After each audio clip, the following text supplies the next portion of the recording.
Hey there, friends and family. Welcome back to the channel and welcome to today's video where we're going to be opening two hanger boxes of 2026 Topps Series 1 baseball. We're also going to talk about the state of baseball cards and the hobby a little bit, but more specifically, we're going to talk about this year's design. We're going to look closer at it than we did in the hobby box video from last week on release day. And yeah, it should be a good time. Pick these up from Target, which, by the way, I guess one of the first things that we can talk about. Are we okay to be done with the 2-box purchase limits at these retail stores now? It seems like the stock has recovered from what it was a couple of years ago, and things were readily available. Are we okay with taking off that 2-box per purchase, per day, per person limit yet for baseball cards? I had to make 2 separate trips to Target to get these 2 boxes and then 2 more for TikTok and Instagram. And it's Topps Series 1, and they're hanger boxes, and they had like 15 of them on the shelf, plus a ton of blasters and megas, and I don't know. So let's take a close look at the design this year. Again, if you missed the hobby box video, it's worth going to see. It'll be in the baseball playlist that'll pop up here at the end of the video, and or you can just click on my channel and check it out.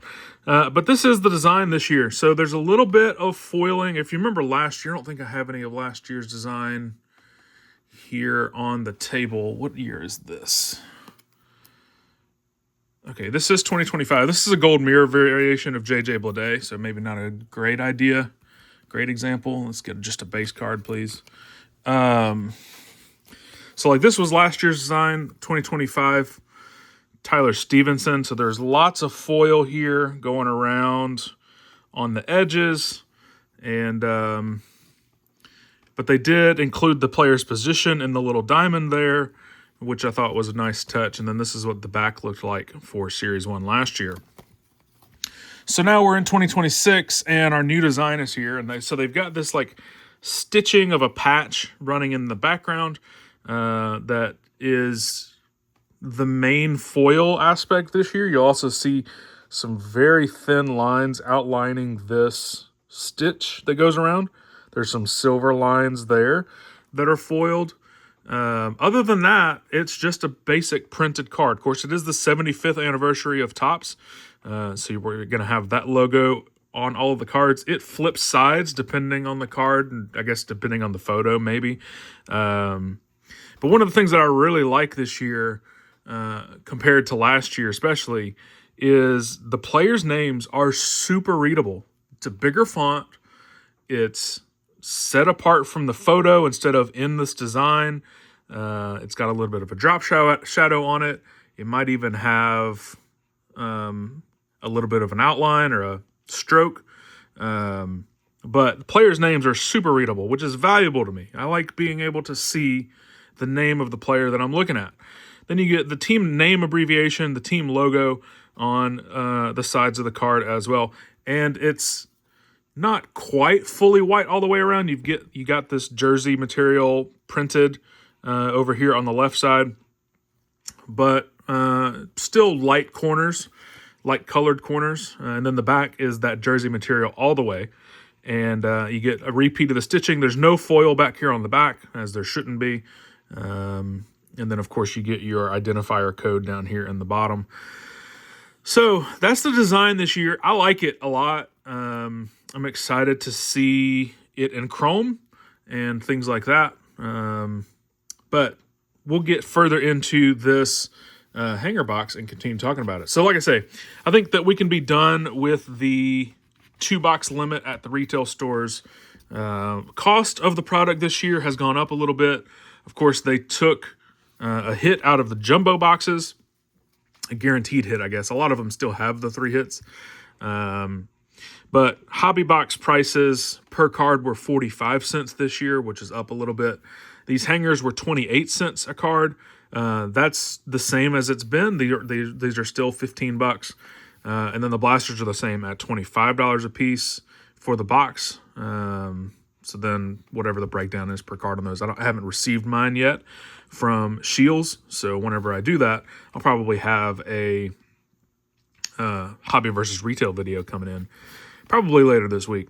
Dylan Smith is our first rookie card to look at. It's basically this. It's the exact same design as the base card like we looked at on Joey Bart, but you do get that traditional rookie card logo with the MLB logo stamped into it.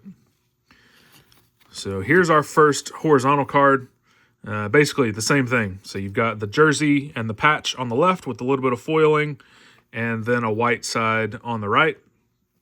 Again, name super bold, raised off of the picture, and it's nice to see that.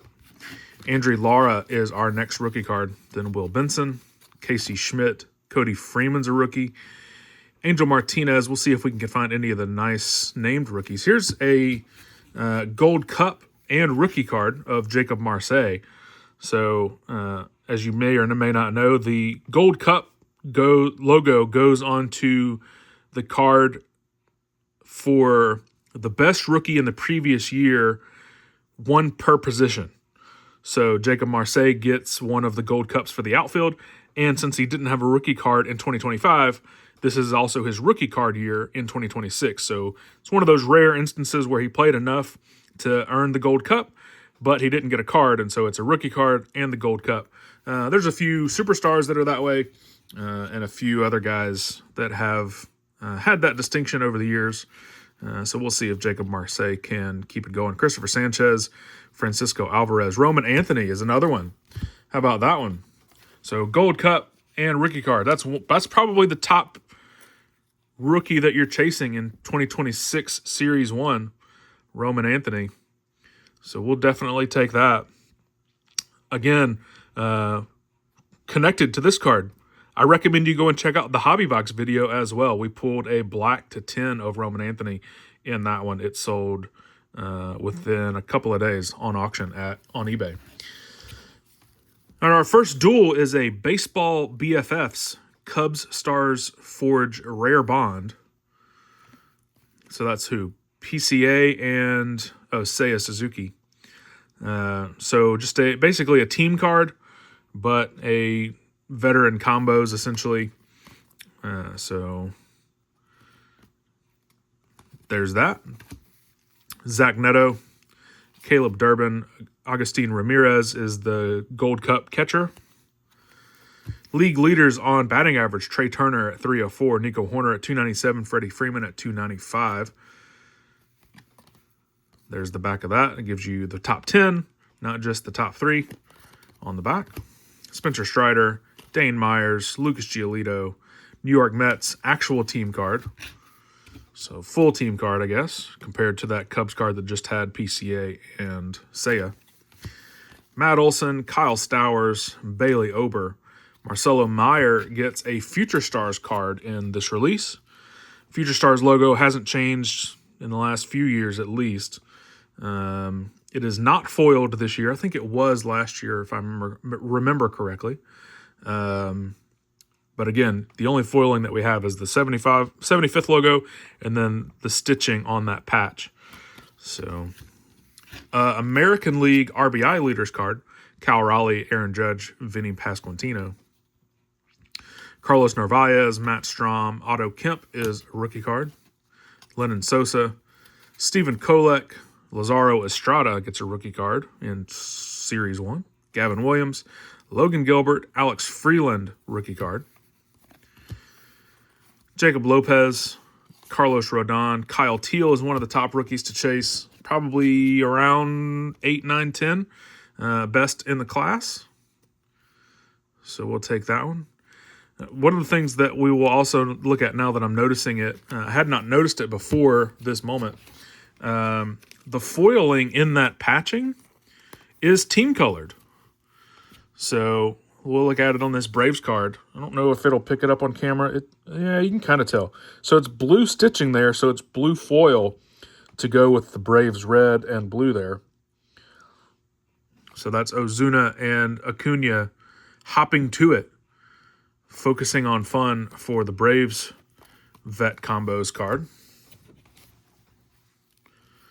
Reed Detmers, Will Vest, Tristan Peters rookie, Daniel Schneemann, Cal Raleigh hitting another home run, Troy Melton rookie, Matthew Boyd, Spencer Horwitz, and we've got our first maybe parallel here. Yeah. So it's a pink hollow foil Alex Bregman. We'll take those. Those are not super common. They're a little bit more common than previous years. They're not as common as the teals this year is what it looks like. But I like the pinks, and I like these pink hollow foils as well. So we'll definitely take that. Alex Bregman no longer with the Red Sox. Here's the greatest hits insert this year. I don't like this design. I don't really know. I think it's just a little bit too busy with the graphic in the background, like edited out with like pinpoint. I don't know. I just don't love it. But this is a second-year card for James Wood after he hit a first career walk-off last year in June. So 2025 greatest hits of James Wood. These should be our Diamante foils, which are the exclusives to the hanger boxes this year instead of yellows, which Diamante is one of my favorite parallels that Topps makes, one of their recent developments in the last couple of years. It's just stunning to look at a lot of times. A couple of horizontal cards. They love giving Fernando Tatis horizontal cards, either him running the bases or laying out for a catch in the outfield. And then Jose Barrios gets the other Diamante in this box. Just look how they shine in the light. Lovely looking cards. All right, we'll check out the rest of the inserts and see what else we can find here. Roberto Clemente on the 1991. No, this is the... Yeah, 1991. I was confused when... I don't know. Because it says 75 years, but it's a 35-year insert for 1991 of Roberto Clemente. I just got confused. It's currently, I think, like 3:30 in the morning on Monday. My sleep schedule is all messed up this weekend, and so, but I still needed to get this video recorded after I shipped out 30 packages from over the weekend for Monday morning. So here's our Stars of MLB first look this year. I actually don't mind this look as much this year. Mike Trout and Tarek Skubal. It's less offensive. It's very foily, but like it focuses more on the player than previous years. Okay, I dropped both of them. I like that there's some team color in there with the orange stars for the Detroit Lions with the blue background, and Detroit Tigers, not Lions. And then Mike Trout with the red stars. I don't know that I'll like it. We will certainly get tired of the Stars of MLB inserts like always, but it's less offensive than previous years, in my opinion. All right, another one of the top rookies. We've got an insert. Titans of the game, Samuel Basallo. Again, this is a fully foiled insert, but it's a nice rookie to chase in the product. Probably number 3 or 4 in 2026 Series 1, Samuel Basallo, and we get the Titans of the game insert. Nice looking card there. All right, and then another Stars of MLB of Tatis. Finally gets a vertical card, and it's a Stars of MLB. All right, so let's jump straight to box 2. Let's see, what else about the hobby has been interesting? Lots of conversation online lately about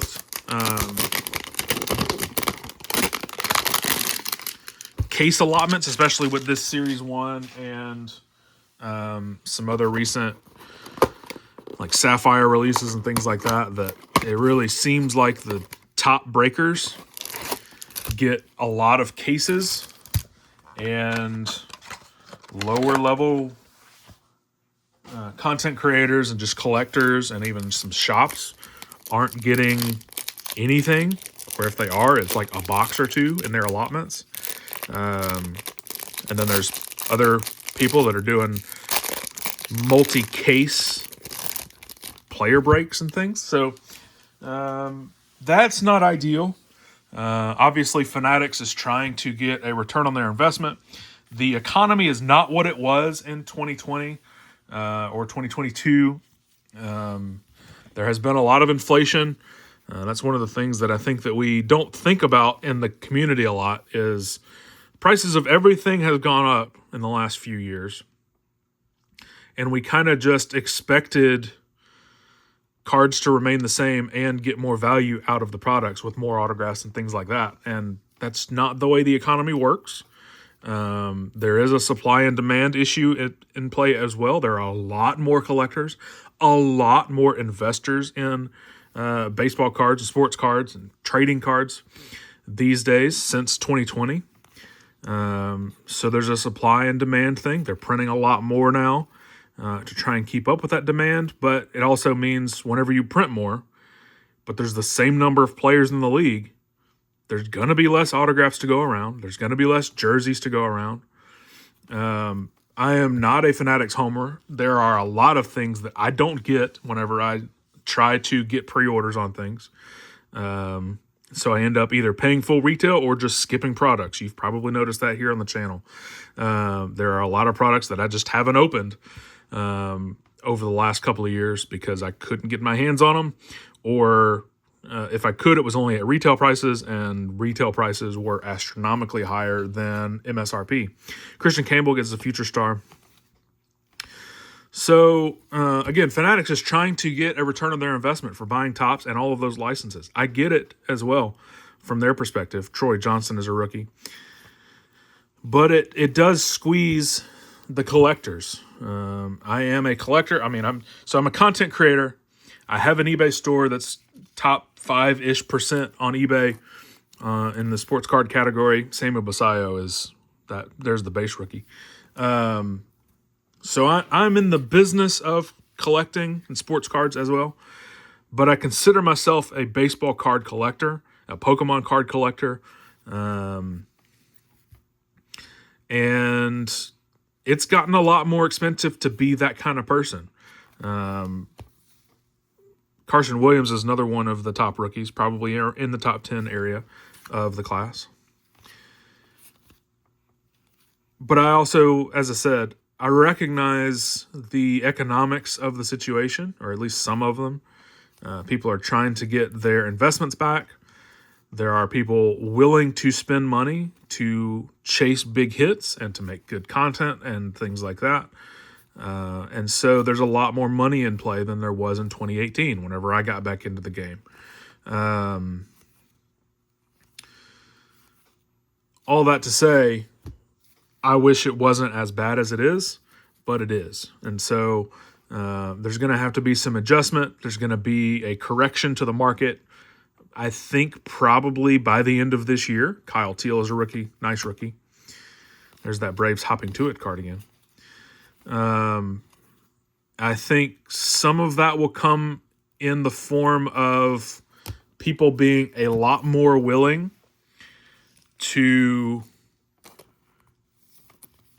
put some value on unlicensed, unteam licensed, whatever products. I think Panini still has a chance to make some good baseball products. They've done pretty well with the prospect type products lately, like Prism Draft and Prospect Edition Baseball and things like that. I think it's a good opportunity for Leaf. It's a good time for them to have the minor league license for baseball. I think Onyx Sports has done pretty well. I think Onyx Authenticated has actually kind of fallen behind. I think that they were on a good trajectory with their vintage line of products, and then they changed them into a base-heavy product with not a lot of autographs and up the prices. And I don't think that worked for them. I don't see anything from them lately. Gavin Williams is a rainbow foil. That's the design. So whenever you get to the rainbow foils, everything becomes foiled except for the name and team logo, as you can see there on the parallel. This is one of the inserts that I want to take some time looking at. I probably will end up trying to complete this profiles insert set. As a kid of the 90s, I was a huge fan of watching Ken Griffey Jr. Play baseball. And now they have this recreated profiles insert set by Ken Griffey Jr. And so he talks about, I think it's like one player per team or something like that. So he gives just a little bit of insight. This is not a lot about Gunnar Henderson. Most of the other ones that I've seen have like at least a few sentences. But here Griffey says that Gunnar plays with edge and confidence. He wants the big moment and usually owns it.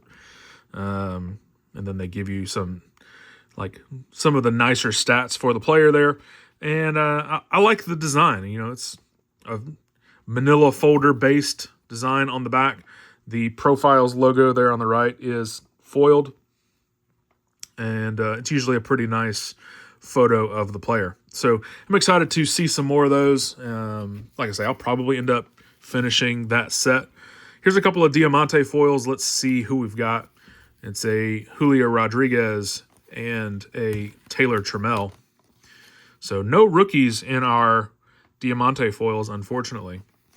But we did get some nice players.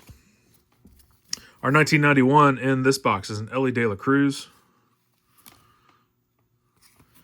And then our Stars of MLB. Well, here's just a collection of inserts, I guess. So we get a Titans of the Game of Julio Rodriguez. Then we have a nice rookie. Probably another one of the top 2 or 3, maybe fourth rookie in the set. Jacob Misiorowski from the Brewers, Stars of MLB rookie. We'll take that. And then, again, probably the second best rookie behind Roman Anthony, or right there with Roman Anthony, Jack Caglione, Titans of the Game rookie insert. Very nice one there. Nice way to close out this box with some solid rookies on the back. And then a Byron Buxton on the Stars of MLB. Closes out the cards. So yeah, I guess just a couple of final thoughts. Like I say, I like the design of Series 1 this year. I'm liking most of the inserts that we've seen. Of course, I mentioned that I love this Diamante foil design. I'm glad to see that finally come to baseball.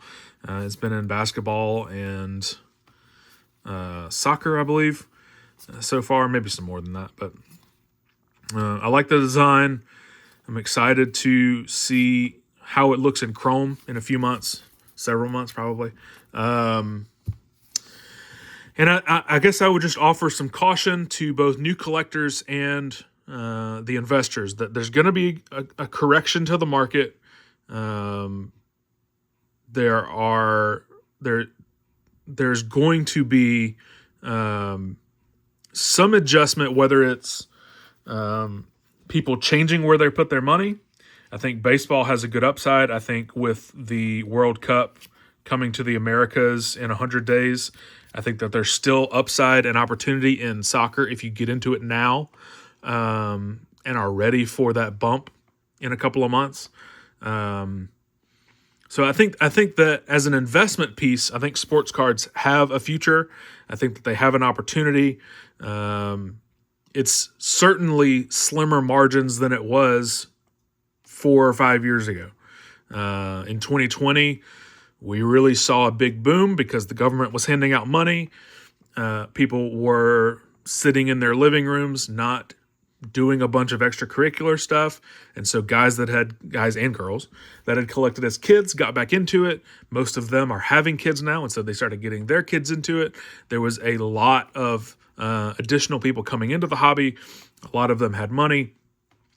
Investors saw that, guys that are opportunistic with their money, which is not a bad thing, saw that and got into it. I think that's what got Jeff Wilson into the game at Cards HQ.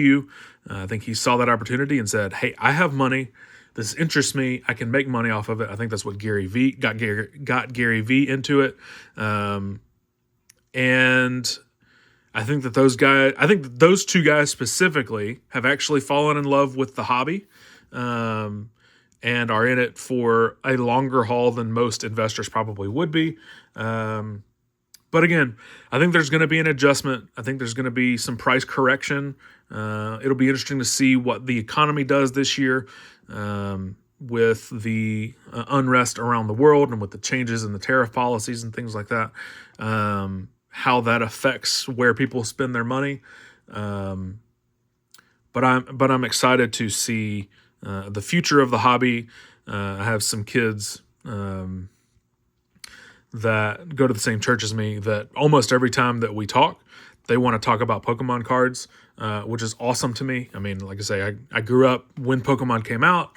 I had a big collection then. I am regrowing a collection now. And it's exciting to see kids interested in the same exact things that I was interested in as a kid. Not just like, well, I hope that Furbies don't come back, put it that way. But I'm excited to see that Pokemon is still around and that kids today are interested in Pokemon and they're interested in baseball and baseball cards. I'm excited for this baseball season, and I'm grateful for you checking out this video. But that'll do it for me today. Thanks for watching. Let me know in the comments what you think of the current state of the hobby, the current state of the investment as a business in cards, trading cards and sports cards. Let me know what you think of the Topps Series 1 design. I'll be back in a couple of days with another video. It might be that hobby versus retail Topps Series 1 video.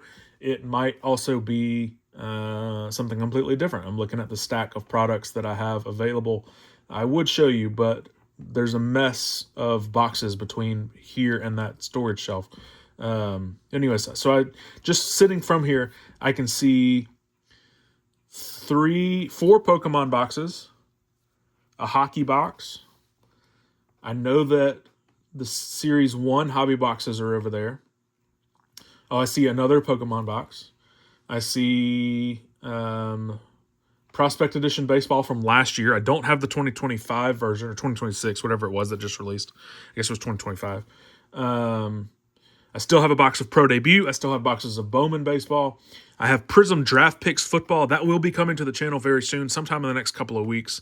I have Mega Boxes and Blasters are on the way. So we'll do some of that, some Prism Draft Picks Football. So that gives you an idea. I also still have a mystery box from Mystery Grails of wrestling. Should be, I think it's, if I remember correctly, it's been a couple of months since I ordered it. I think it's 2 autographed Funko Pops, 2 regular Funko Pops, 2 packs of cards, and maybe 2 graded cards, something like that. So that'll be a fun wrestling box to open. Probably target that for WrestleMania weekend in 6 weeks or so. Is that when that is? Yeah, somewhere around there. So anyways, as I mentioned, this is kind of dragging on. This is a longer video than I expected, but I did expect it to be longer. As I said, I'll be back in a couple of days with another video. Thank you so much for watching. Thanks for listening. Let me know in the comments what you think about the state of the hobby, Topps Series 1, and the future of baseball. I will see you very soon.